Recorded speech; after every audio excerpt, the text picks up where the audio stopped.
よろしくお願いいたします。よろそらと申します。那須疎水公園というところにやってまいりました。那須です。那須にある那須疎水公園なんですけれども、那須塩原市と那須町は別です。これは結構当時揉めました。で、カジカガエルの禁猟期間が書かれていました。とても美しい声で鳴くカエルさんですので、飼育する方が昔から多くいらっしゃいます。那須塩原市と那須町は先ほど渡った橋、これからドローンでご覧いただくんですけれども、そこを境目に区切られてまして、皆様がイメージされる観光地の那須は那須町です。ちょっとですね、木々の向こう側をご覧いただきたいんですけれども、ちょっと難しいので場所を変えまして、そう、メガネ橋がですね、なんとなく歴史を感じませんでしょうか。こちら、意外にというか、那須野ヶ原に人が住み始めた歴史の原点のような場所だったりしております。奥の方にですね、赤い物体がなんとかご覧いただけないかなと思ってドローンの位置調整をしているんですけども、ちょっと難しいので後でご覧いただきます。那須塩原市はいくつかの町や市、村が合併して出来上がったんですけれども、那須町としては名前に那須を入れるのはやめてくれと、紛らわしいとクレームを入れたんですが、那須塩原市としては那須というブランドは那須町だけのものではないという主張で強引に押し通しました。那須塩原市というのはですね、新幹線の駅名にもあるんですけれども、その時などは那須と塩原全然関係ないじゃないかというのが那須町の言い分で、塩原側としてはシャトルバスを出すことで那須塩原の名前を維持しています。ちょっとお子様とかですね、他の方がいらっしゃるのでぼかします。人がいない方にこれからドローンを飛ばしますので、人のお邪魔になりそうもないところを選んで、位置取りをいたしました。我ながらですね、怖い顔をしております。やっぱり他に人がいらっしゃいますので、操作を慎重に相当緊張して指先が震えておりました。ここからちょっと人と被っちゃうところはですね、申し訳ございません。本当に奇怪なものを飛ばしましてお邪魔しております。そしてこの重ねている動画なんですけれども、那須疎水の石碑、そしてここが疎水、その水をですね、この中川から取ってくる取水口になります。本当にここから水を取るという歴史的な事業があって初めて、この那須野ヶ原には人が住める環境が整ったということになっております。その中川の今上流をご覧いただいておりまして、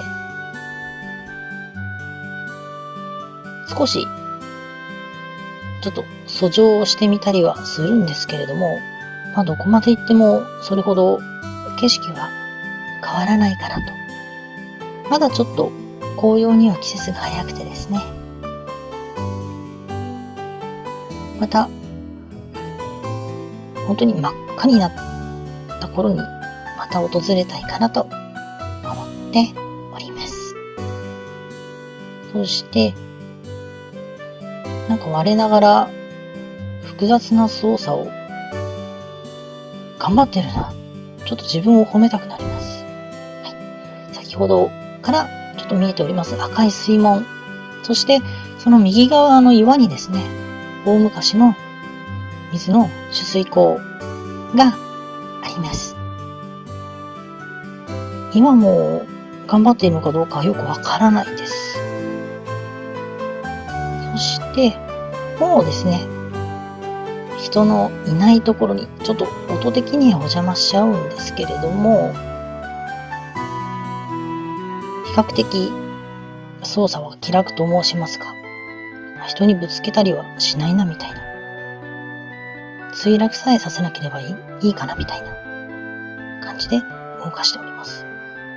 この操作なんかはですね、私的にはかなり高度なことをやっております。もう一度やれと言われても多分できません。そしてこの水門を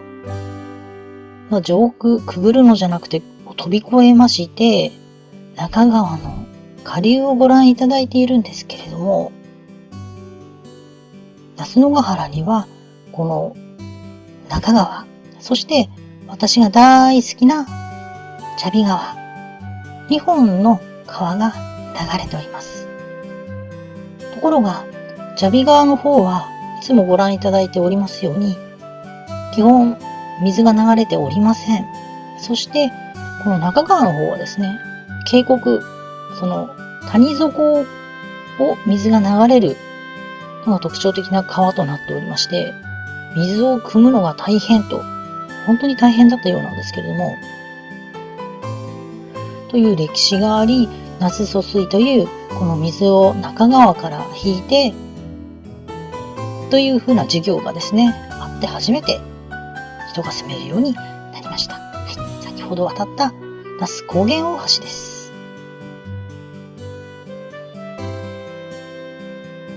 南というよりは若干西じゃなくて東側になります。そして南ぐるーんと回転いたしまして、日光方面、西側ですね。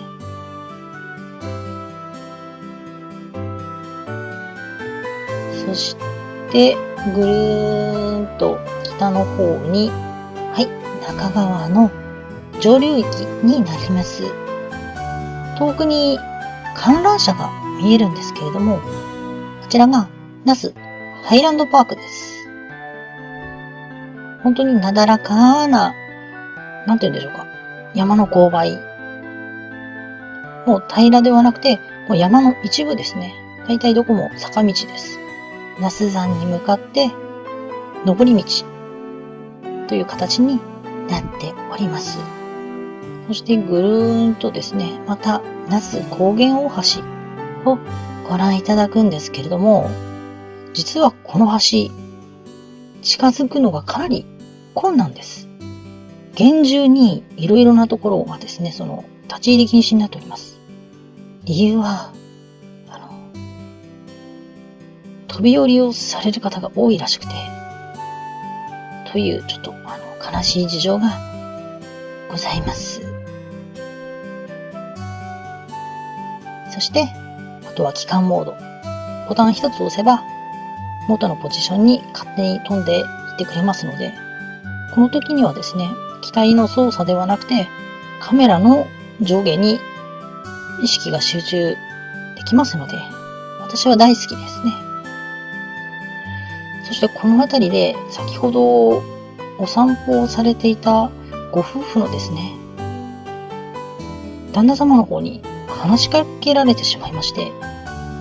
曰く、何キロぐらい話して飛べるんですか？すごい、集中しておりましたので、正直なんて答えたのかよく覚えてないんですけれども、確か4キロですとかお答えしたような。なぜか人に喋りかけられることが私は多いです。すごい怖い顔をしていたはずなんですけれども、すごい集中して、謎です。で、人影もなくなりました。歩かれてますね。はい。というわけで、ドローン君、お疲れ様でした。細かい位置調整をして、ここら辺のですね、操作なんかは我ながら結構、ドローンの操作に慣れてきたような気は自覚があります。降りるポイントを微調整して、はい、お疲れ様でした。